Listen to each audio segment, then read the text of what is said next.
I'm done. Hindi ko natuloy ang sasabihin ko nang marinig ko yun sa kabilang linya. Kumunot agad ang noo ko. Sino yun? Takang tanong ko. Tumingin si Rafael sa gilid na parang merong sinenyas bago ulit ibinalik sa akin ang paningin. I'm sorry, mga kasambahay lang ng mga Ruby. Nakangiti nitong sabi. Tumango ako't naniwala sa sinabi nito. By the way, I have to go. Kailangan ko pang bumalik sa hospital. I'll call you later. I love you. Look, hindi ko natapos ang sasabihin ko nang pinatay ka agad ang tawag. Napapikit ako saka bumagsak ang balikat ko.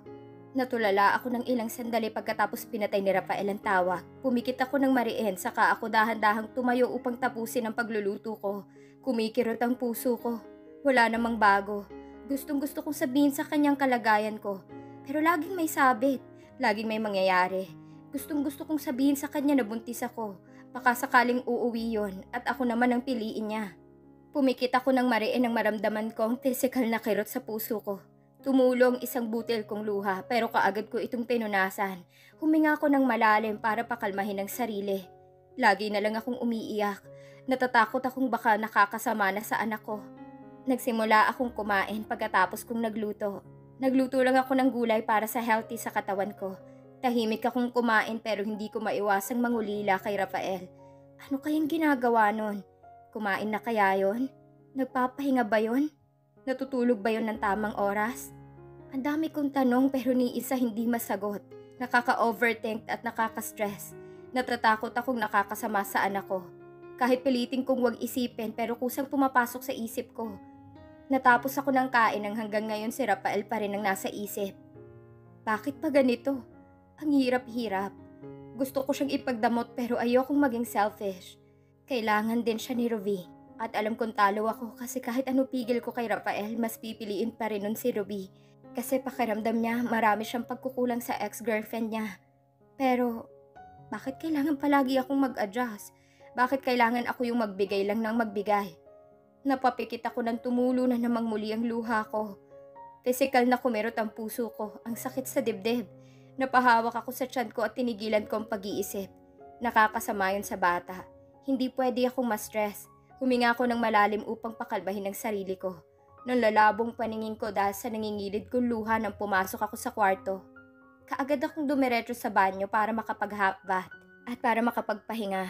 Abala na naman siguro si Rafael sa pag-aasikaso kay Ruby, kaya panigurado hindi na naman ito makakatawag.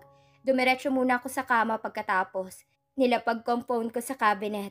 Saka ko sinet ang ringtone nito. Baka sakaling tatawag si Rafael, maririnig ko. Nagpunta ako sa closet para magbihes. Hinalughog ko ang closet para makakuha ng damit ni Rafael. Kinuha kong puting long sleeve nito saka ko isinuot. Hindi na ako nag-abalang mag-short. Pero bago ko pa isara ang aparador ng mahagip ng paningin kong isang maliit na envelope. Kumunot ang noo ko saka ko ito kinuha. Tumambad sa akin ng isang plane ticket. Papunta sa Amerika. Mukhang naiwan ni Rafael sa sobrang pagmamadali. Siguro bumili pa yun ng bagong ticket. Binalik ko ito ulit kung saan ko ito nakita bago ako pumunta sa kama. Napabalikwas ako sa kama at kaagad dumiretso sa banyo nang maramdaman ko ang pagduduwal ko. Hindi na ako nag-abalang magsuot ng tsinelas. Shit! Heto na naman. Kaagad akong lumuhod sa paanan ng inodoro para isuka lahat ng kinain ko. Ganun pa rin ang pakiramdam. Parang pati laman loob ko maisusuka ko na din. Naluluha akong sumuka. Ang arte naman ng anak ko. Ni-flash ko yon sa kadahan-dahan tumayo. Naghilamos ako. Mukhang kailangan kong masanay sa ganito pag umaga. Sinamantala ko ang pagkakataon na yon para maligo. Whole day ako sa trabaho ngayon dahil wala naman akong pupuntahan. Saka kailangan ko rin ng pera. Natapos ako sa pagligo. Lumabas ako at saka nagbihes. Hindi ko pa natingnan ng phone ko. Hindi ko alam kung tumawag ba ito o hindi. Nilapitan ko ito habang sinusuklay ko ang kulay brown kong buhok. Kinuha ko ito at tiningnan. Nanlaki ang mata ko nang naka 5 missed calls na sa Rafael. Oh my God! Nilapag ko muna ang suklay saka ako umupo at kaagad tinawagan ng numero nito. Nilagay ko ito sa tenga ko ngunit ibang tumunog. Walang sumagot. Patay ang phone ni Rafael, kaya hindi ko na matawagan. Bumagsak ang balikat ko. Nakaramdam kaagad ako ng panghihinayang. Sana hindi pa ako natulog kagabi. Tinext ko na lang si Rafael. Humingi pa din ako ng tawad. Nakangiti ako nagsuklay ulit sa buhok. Ang lakas talaga ng epekto ng lalaking yun sa akin. Simpleng text saka tawag, masaya na ako. Hindi matanggal ang ngiti ko nang lumabas ako sa kondo pagkatapos kong kumain. Halos hindi maipinta ang mukha ko sa sobrang sayang nararamdaman. Kaagad akong sumakay sa taxi nang huminto ito sa harapan ko. Tiningnan ko ang phone na wala pa ring text o tawag ni Rafael. Siguro puyat yun kakatawag sa akin kagabi. Hindi nawala ang ngiti ko. Hindi nagtagal narating ko ang coffee shop. Nagbayad ako kay Manong saka ako lumabas at pumasok sa coffee shop. Good morning! Bungat ko kaagad sa mga kasamahan ko na patingin sila sa akin. Ang saya natin ngayon ah. Si Ella, ang kaibigan ko. Wala lang. Bakit? Masama ba? Nagkibit balikat ito saka nagpatuloy sa trabaho. Dumiretso naman ako sa locker para makapagbihis ng uniform. Tinali kong mahaba kong buhok bago ako lumabas. Dumiretso kaagad ako sa pinto para salubungin ng isang customer. Nakangiti ako ngunit unti-unti itong napawi kung sinong nasa harapan ko ngayon. Good morning po, ma'am. Mahina ang boses ko. Tumango ito saka ako nilagpasan. Nakahinga ako ng maluwag. Iha? Si Ma'am Celine. Kaagad akong humarap. Po? Sa maliit kong boses nagsalita ako. Tiningnan ako ni Ma'am mula ulo hanggang paa. Kinabahan kaagad ako. Hindi ko alam kung anong klaseng tingin yon. Hindi na ako magpapaligoy-ligoy pa. Do me a favor. Leave my son alone. I don't want you for him. You're nothing but a waitress. Hindi ka nababagay sa anak ko. Natulala ako pagkatapos sabihin yun ni Mrs. Buenaventura. Ilang beses kong prinoseso sa utak kong sinabi niya. Isang malaking sampal yun sa akin. Nanigas ako't hindi ako makagalaw. Kilala niya ako? Paano? Oo, nakikita kami dahil kaibigan ito ni Ma'am Faye. Pero ni minsan hindi naman ako pinakilala ni Rafael. Isang malaking katanungan sa isip ko kung paano nalaman ni Mrs. Buenaventura ang relasyon namin ni Rafael. Bumagsak ang balikat ko nang muli kong naisip ang sinabi nito. Parang dinudurog ang puso ko. Hindi pa ako napakikilala ni Rafael pero hindi na ako gusto ng magulang nito. Bumagsak ang balikat ko para akong nawalan ng lakas. I'm nothing but a waitress? Hindi ako nababagay kay Rafael? Hindi naman basehan ng katulad kong walang pinag-aralan at isang waitress lamang sa pag-ibig. Mahal ko si Rafael. Hoy, natulala ka. Napatalon ako sa gulat nang biglang nagsalita si Ella. Ha? Yan lang ang nasabi ko. Nagbara ang lalamunan ko. Nasasaktan ako sa sinabi ni Mrs. Buenaventura. Kanina ka pa tinatawag ni Ma'am. Nakangiting sabi nito. Kaagad ako nagpunta sa counter para kunin ang merienda nila Ma'am. Sino nga bang magkakagusto sa akin? Hindi ako nababagay sa isang katulad ni Rafael. Dahil isa lamang akong hamak na waitress. Para akong nangihina dahil sa sinabi ni Mrs. Buenaventura. Pero magkakaanak na kami. Natatakot akong pati anak ko hindi matanggap ng pamilya niya. Di bale, ang importante mahal ako ni Rafael. At mahal ko rin siya. Ipaglalaban ko ang pag-ibig ko. Dumiretso kaagad ako sa opisina ni Ma'am Faye. Bahagyang nakabukas ito dahilan para marinig kong sinabi nila sa loob. Magkasama sila ngayon? Dinig kong tanong ni Miss Buenaventura, kumunot ang noo ko. Sinong pinag-uusapan nila? Yes, dinig kong sagot ni Ma'am. Pinilig ko ang ulo ko nang napagtanto kong nakikinig ako sa usapan ng iba, masama yun. Dapat hindi ko ginawa. Kaagad akong pumasok. Nakikita ko pa kung paano pinisil ni Ma'am Faye ang kamay ni Mrs. Buenaventura. Nakangiti na sa akin ang amo ko, habang siya naman ay walang emosyong nakatingin sa akin. Naalala ko kaagad ang sinabi nito kanina. At wala akong ibang naramdaman kundi ang pagkadismaya. Hindi niya ako gusto para kay Rafael dahil isa lamang akong waitress. Anong mali sa pagiging waitress? Wala namang mali. Mahal ko ang trabaho kong ito kaya bakit ko ito ikakahiya? Dahil sa pagiging waitress nagkapera ako. Tumayo ako sa sarili kong mga paa. Nginitian ko sila bago ako umalis. Sinara ko ang pintuan at doon ko lang pala namalaya na kanina ko pa pinipigilan ang hininga ko. Pinilig ko ang ulo at dapat hindi na ako nagpa-apekto sa sinabi ng mama ni Rafael. As long as Rafael loved me, wala akong problema. Huminga ako ng malalim saka ako nagpatuloy sa pagtatrabaho. Nagpatuloy ako sa trabaho, hindi ako nagpa-apekto sa sinabi ni Mrs. Buenaventura. Kahit ang bigat-bigat sa dibdib, kahit paulit-ulit itong pumapasok sa isip ko, pinilit kong wag damdamin. Pumikit ako ng mariin nang nagkaroon ako ng break. Napasandal ako sa locker, ang bigat-bigat sa dibdib. Oh, ba't parang namumula ka? Ang saya-saya mo kanina. Napadilat ako nang marinig kong nagsalita si Ella. Napaahon ako, umayos ako ng tayo. Masaya pa rin naman ako sabi ko. Pilit na ngiti ang ibinigay ko dito. Tumango na lang si Ella. Mukhang naniniwala naman sa sinabi ko. Bumabagabag pa rin sa akin ang salitang binitiwan ni Mrs. Buenaventura. Hindi matanggal sa isip ko. Sampal yun para sa akin. Pinunasan ko ang pawis sa noo ko habang tinitingnan ang phone ko. Bagsak ang balikat ko nang wala man lang akong nakitang message o call ni Rafael. Mas lalong bumigat ang dibdib ko. Nahihilo ako at natatakot akong hindi yun maganda sa anak ko. Bigo akong tinago ang phone ko. Nangingilid ang luha ko. Hindi ko maintindihan ang nararamdaman ko. Sobra-sobra akong naaapektuhan sa sinabi ng mama ni Rafael. Okay ka lang?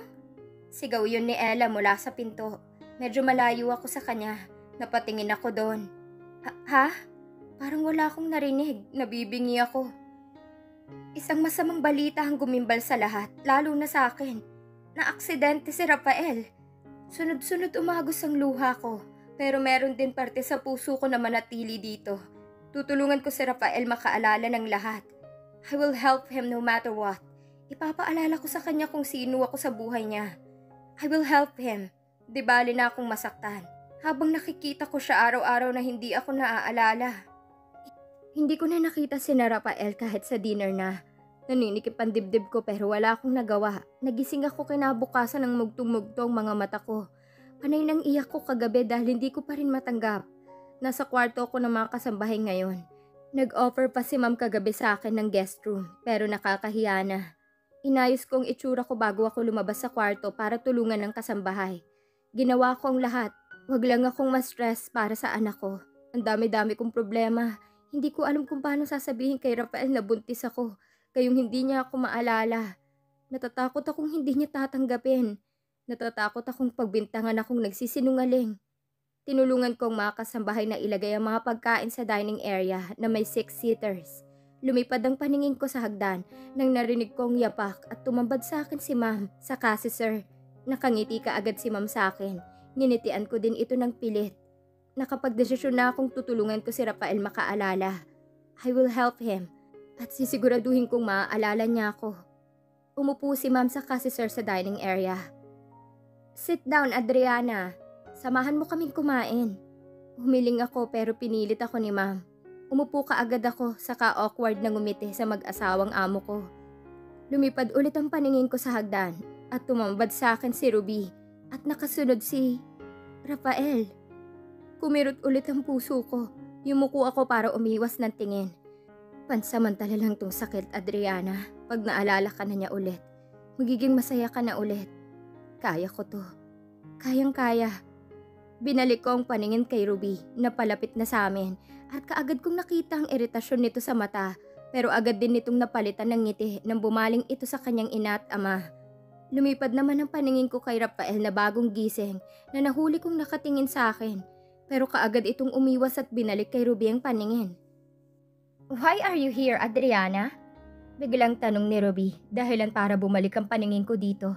Umupo ito katabi ko at katabi nito si Rafael na tahimik lang. Ruby, saway ni ma'am sa anak. Ngumiti ako ng pilit kay ma'am para ipakita dito na ayos lang.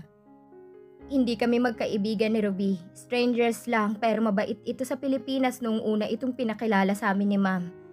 Andito ako para kay Rafael. Tutulungan ko siyang makaalala ulit. Nakangiting sabi ko. Medyo matapang dahil determinado akong bumalik ang alaala ni Rafael. Hindi sila sumagot, bagkus nagsimula lang silang kumain. Tumingin ako kay Rafael kung paano nito lagyan ng pinggan ni Ruby. Humigpit ang hawak ko sa kubertos dahil sa sakit ng puso ko. Napatingin din ako kay Ruby nang bigla nitong kinuha ang seafoods at amba itong ibibigay kay Rafael nang pinigilan ko. What? Inis na sabi ni Ruby. Nakatingin sa akin ang lahat. Bawal sa kanyang seafoods. Meron siyang allergic pagdating sa seafoods na pagkain. Nagulat sila sa sinabi ko, lalong-lalo na si Ruby. Tumayo ako para kunin ang seafoods na sana sa kamay ni Ruby na naiwan sa ere. Kahit naninikip ang dibdib ko, pero hindi ako nagpatinag. Kinuha ko ito mula sa kamay ni Ruby at ako na mismong nagbalik. Naalala mo, Rafael, allergic ka sa seafoods. Nakangiting sabi ko. Kahit na naninikip ang dibdib ko, naalala ko pa noon kung paano ko nalaman ang allergy niya. Napangiti ako habang naaalala yon. Isang araw nagluto ako ng seafood sa kondo niya. Magkasama na kami noon. Masayang masaya kami. Pinakain ko siya ng seafoods na hindi ko alam na allergy pala ito sa seafoods. I was so scared that time. Hirap na hirap itong huminga. Naiyak ako sa sobrang pag-aalala. Sinisi ko ang sarili ko pero nawala yun nung sinabi niyang, "Kakainin ko lahat ng luto mo, Adriana. Basta galing sa'yo. I'll eat that." Sariwang-sariwa pa rin sa isip kong sinabi niya nun. Naninikip ang dibdib ko habang nagbabalik tanaw. Tahimik sila nang ako na mismong naglagay ng pagkain kay Rafael. Natigilan si Ruby. Hindi ko alam kung alam ba niya ang tungkol sa mga bawal ni Rafael o nakalimutan niya lang. Nagkibit balikat na lang ako. Wala akong pakialam kung pakakainin ako ni Ruby ng seafoods na bawal sa akin. Gusto ko lang kainin kung anong ibibigay niya. Basta galing sa kanya. Kakainin ko. Malamig na sabi ni Rafael. Natigilan ako. Naiwan sa ere ang kamay ko na may hawak na gulay na dapat sana'y ilalagay ko sa pinggan nito. Natigilan ako at naninikip ang dibdib ko. Nangingilid ang luha ko habang nakatingin kay Rafael na nakatitig kay Ruby. "Ako na, Adriana. Umupo ka na doon." Inagaw ni Ruby ang kubyertos mula sa kamay ko. Nanghina ako. Ang sakit-sakit sa dibdib. Naninikip ito, parang dinudurog. Bigo akong bumalik sa upuan ko. Nasasaktan ako. Nangingilid ang luha kong napatingin kay Rafael na ngayoy umiwas ng tingin sa akin nang nahuli ko itong nakatingin din sa akin. Lumipad ang paningin ko kay Ruby dahilan para mas lalo akong masaktan. Ako dapat ang nag-aalaga sa iyo ngayon. Ako dapat ang nasa posisyon ni Ruby ngayon. Ako ang girlfriend mo, Rafael, at hindi si Ruby. Pero wala akong magagawa dahil si Ruby ang naaalala mong kasintahan mo. Yumuko ako bago pa nila makita ang isang butil kong luhang umagos. Tahimik akong kumain. Ang sakit-sakit. Gutom ako na parang hindi. Nawalan ako ng gana pero kailangan kong kumain para sa anak ko at para meron akong lakas. Sinubukan kong kumain kahit nawalan na ako ng gana. Naninikip ang dibdib ko. Kinalma ko ang sarili at pilit na lang kumain para sa anak ko. Tahimik kaming kumain at tanging kubyertos lang ang maingay. For the meantime, dito muna magtatrabaho si Adriana. Habang andito siya, ipapasok ko siya sa coffee shop mo dito, Ruby, para may kasama ka doon. Tumango ako kay ma'am. Napag-usapan din namin yan kahapon pagkatapos kong kumalma sa pag-iyak. May sariling coffee shop dito si Ruby na hindi kalayuan sa building na ito. Magtatrabaho ako dito habang tutulungan ko si Rafael na maalala ko. Naalala ko ang baby ko. Hindi ko alam kung paano sasabihin kay Rafael na buntis ako. Tinapos ko ang kain ko nang napagtanto kong wala na talaga akong ganang kumain. Tahimik akong nililinis ang dining area pagkatapos kumain ang lahat. Bumalik sila sa kani-kanilang kwarto para maghanda sa trabaho. Pumaling ako sa second floor. Magkatabi ba sila? Iniisip ko palang nasasaktan na ako. Habang iniisip na magkatabi nga sila. Bumalik na ako sa kwarto ng kasambahay para makapagbihis na para sa trabaho. Nakapagtrabaho na ako bilang waitress pa rin sa Ruby's Coffee Shop dito sa Amerika. Hindi ko muna pinansin ang naninikip kong dibdib. Malala ba ang aksidente? Nabagok ba ang ulo kaya hindi ako naaalala? Napapikit ako. Hindi ko ata kayang makita si Rafael na nakahiga sa hospital bed. Nasasaktan ako. Hindi ko alam kung saan ang maayos kong madatnan. Ang ma-ospital ito o ang hindi ako maalala. Parehong hindi ko kaya. Bakit nga ba galit siya sa araw na yun? Ilang ulit ko nang pinaalala sa kanya na kapag hindi maayos ang kondisyon ng pag-iisip, wag na wag magmaneho pero hindi pa rin sinunod. Alam ko ang lahat tungkol kay Rafael. Kung ano ang paborito nitong pagkain, kulay, damit, at kung ano-ano pa. Sa 5 taon ba namin magkasama, syempre alam ko talaga. Lumabas ka agad ako kasabay nun ang pagbaba ni Ruby at Rafael. Kahit masakit para sa akin na makita silang magkasama. Tinapangan kong sarili kong tingnan sila kahit na parang pinupunit na ang puso ko. Ngumiti ako ng malaki kay Rafael nang nahagip niya ang paningin ko. Pero umiwas lang ito ng tingin at binalik kay Ruby. "Mauuna na kami, Adriana," maarting sabi ni Ruby habang nakahawak sa braso ni Rafael. Nasasaktan ako pero di bali na. Pag meron ng maaalala si Rafael, panigurado babawi naman to sa akin. "Sasama na ako," nakangiti kong sabi dahilan para matigilan sila. Nagkatinginan ng dalawa na parang nag-uusap ito gamit ang mga mata. Naninikip ang dibdib ko habang nakatanaw sa dalawang nagtititigan gamit ang mata. Umiwas ako ng tingin na napagtanto kong hindi ko pala kayang titigan ng dalawa ng matagal. Meron pa kaming pupuntahan, Adriana. At ayoko maging third party ka. Saka baka masaktan ka lang. Nakataas ang kilay ni Ruby habang nakatingin sa akin pagkatapos sabihin yon. Nangingilid ang luha ko habang dahan-dahang tumango. Iniwan nila ako ditong mag-isa. Nasasaktan at luhaan. Pinunasan ko ang luha ko sa pisngi saka huminga ng malalim bago ako lumabas ng Ruby's building. Kaya ko to para sa anak ko at kay Rafael. Ilang sandali akong natulala bago ako sumunod sa kanila palabas. Lumabas ako sa malaking gate at naabutan ko silang papasok pa lang sa sports car ni Rafael. Pinagbuksan ni Rafael si Ruby ng pintuan ng kanyang sasakyan. Minsan niya rin itong ginawa sa akin. Nagkatinginan kami ni Rafael. At this time, hindi ko maitatago ang sakit na makikita sa mga mata ko. Ngumiti ako ng malungkot at humiling na sana maalala na niya ako. Hindi ko na ata ito kakayanin habang nakikita silang pareho. Umiwas ng tingin sa akin si Rafael bago ito pumasok sa kotse at pinaharurot ang sasakyan paalis ng building. Napabuntong hininga ako ng malakas bago ako pumara ng taxi. Kailangan ko si Rafael. Kailangan namin siya ng magiging anak namin. Ang hirap ng buhay ko at hindi ko gusto na pati ang anak ko ay maghihirap. Habang kaya ko pa ang sakit, kakayanin ko naman talaga para kay Rafael eh. I will do everything para bumalik lang ang alaala nito. Nakalimutan ko lang yung mga pictures namin sa condo niya, saka yung mga gift niya sa akin na nasa malaking box. Alam kong masakit pero kakayanin ko to para sa dalawang taong mahal ko. Napahawak ako sa tiyan ko. Kailangan kong madaliin ang pagtulong kay Rafael para masabi ko na buntis ako. Ang hirap kasi sabihin ngayon dahil hindi niya naman ako maaalala. Paano kung hindi niya ito matanggap dahil lang wala siyang maalala sa amin? Kinalma ko ang sarili ko ng ilang sandali nang narating ko ang Ruby's Coffee Shop. Nagbayad ako sa taxi driver saka ako pumasok. Buti na lang marami akong jacket na nadala dahil alam kong malamig dito sa Amerika. Pumasok kaagad ako. Sinalubong kaagad ako ng isa pang waitress at siya na mismong nag-assist sa akin. Hindi pa dumating si Rafael at Ruby dito at di ko alam kung saan pumunta. Mas mabuting wag na lang isipin para iwas sakit. Pinilig ko ang ulo ko saka nagsimulang magtrabaho. Pagkatapos akong i-assist ni Mia. Taga Pilipinas din. Mukhang magkakasundo kami.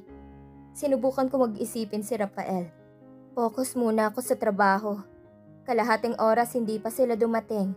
Kaya hindi ko rin maiwasang hindi mag-isip kahit anong libang ko sa sarili ko. Dumating ang isang oras bago sila dumating. Sa kalagitnaan ng trabaho ko bumukas ang pintuan ng coffee shop at pumasok doon si Rafael at Ruby na parehong nakangiti na. Mukhang masayang masaya. May dalang bulaklak si Ruby na paniguradong galing kay Rafael. Umiwas ako ng tingin at wala sa sariling nagpunta sa pinakadulong mesa dito. Nasasaktan ako habang nakikita silang masaya. Ako dapat ang nasa posisyon ni Ruby. Huminga ako ng malalim para kahit papaano mabawasan ang sakit na nararamdaman ko. What can I do for you, sir? Nakayukong sabi ko. Hindi na ako nag-abala pang iangat ang paningin ko kung sino ang nasa mesa. Nangingilid ang luha ko ngunit pinigilan ko ito sa pamamagitan ng pagkagat sa labi. Adriana, is that you? Bigla akong napaangat ng tingin nang marinig ko ang pamilyar na boses na yon. At tumambad sa akin si Adam na malaking ngiti. Nanlaki ang mata ko. Adam? Hindi makapaniwalang sabi ko. Nanlaki ang mata ko, hindi ko inaasahan na makikita ko ito sa coffee shop ni Ruby. Ang laki ng Amerika, tapos di ko inaasahang magkikita kami. Wow, you're working here? What a nice coincidence. Nakangiti nitong sabi, at ganun din ako. Tumayo ito saka ako niyakap. Hindi ko inaasahan yun ah. Nagulat ako pero kalaunan niyakap ko na din. Namiss ko ang presensya ng lalaking to. Hanggaan ang loob ko sa kanya. Ang sarap kausap. How are you? Hindi ko inaasahan na makikita kita dito. And you're working here? Biglang tanong nito pagkatapos ng yakap. Hindi ko rin inaasahan na magkikita kami. Sa ikli ng oras na magkausap kami, magaan ang loob ko. Nakakabawas ng bigat ng dibdib pag ganito ang kausap ko. Okay lang ako, ikaw? Saka oo, nagtatrabaho ako dito bilang waitress. Nakangiting sabi ko. Umupo ulit ito sa upuan niya habang nakatingala sa akin. Pansamantalang nawala sa isip ko si Rafael at Ruby dahil sa lalaking to.